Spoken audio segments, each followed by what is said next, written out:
The Giro d'Italia rolled on to day 12 after stage 11 had ended in a bunch sprint.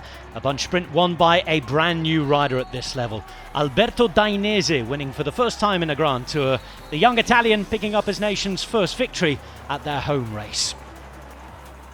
A day later we were due to head to the seaside, to Liguria, leaving Parma, heading over the hills, not so far away, but finishing on the longest stage of this Giro d'Italia after 204 kilometres in the city of Genoa. DSM buoyed from their victory signed in. Mathieu van der Poel will be hoping to try and do something, and the first big climb coming after 90 kilometres. But it was all uphill from the start, descending the Passo del Bocco, bringing poignant and tragic memories after the passing of Walter Weland on that descent the last time it was used in 2011. Two more climbs after that, a finish in Genoa over the brand new Ponte San Pietro in the middle of the city. What a fight it was for the breakaway. Average speed in the first hour, 55 kilometres an hour.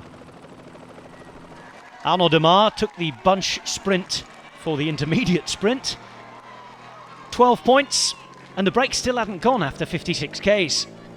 Dries de Bont tried to force it after that, and it would be 70 kilometres before a group of 25 riders formed. Before then, Richard Carapaz had even tried a cheeky attack. And once the group got organised, they fairly quickly picked up a decent advantage. Bardiani had missed it, however, and two of their riders, Gaburro and Covilli, would work hard with Zardini of Dronopper and Droni Giocattoli to get across to the leaders. They took on the descent of Passo del Bocco together, and Mauro Vegni, the race leader, commemorated the tragic loss of Walter Weland, laying a wreath. 11 years on, but not forgotten. Into the final 60 kilometres, and the stage win was played out already. Penultimate classified climb, and Lorenzo Rota going off the front. He'd be followed soon by Stefano Oldani and Gijs Leemreize, and with 50 kilometres to go, they managed to build up an advantage of just over 20 seconds.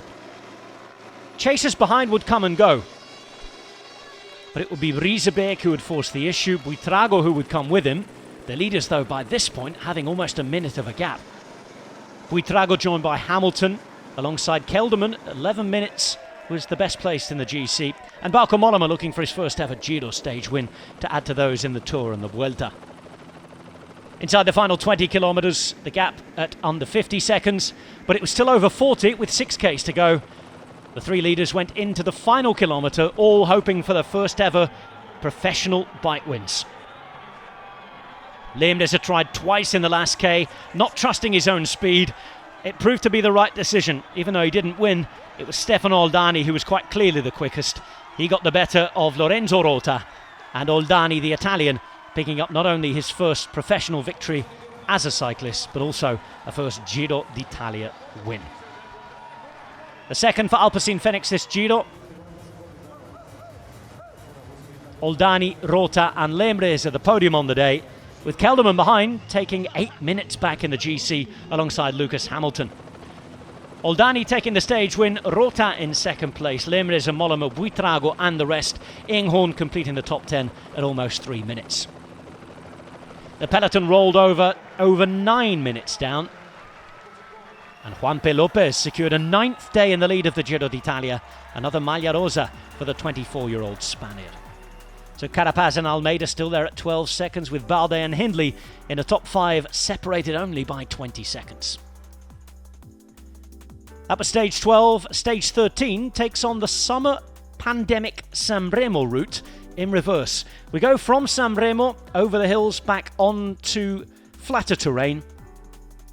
We head into Piemonte, a stage finish in Cuneo that could and should be one for the sprinters, but at this stage of the race, the breakaways are hard fought. It's a shorter day, 150 Ks long, finishing in Cuneo. And you can catch each and every stage of the Giro d'Italia live or on demand on GCN Plus, Discovery Plus, or on Eurosport.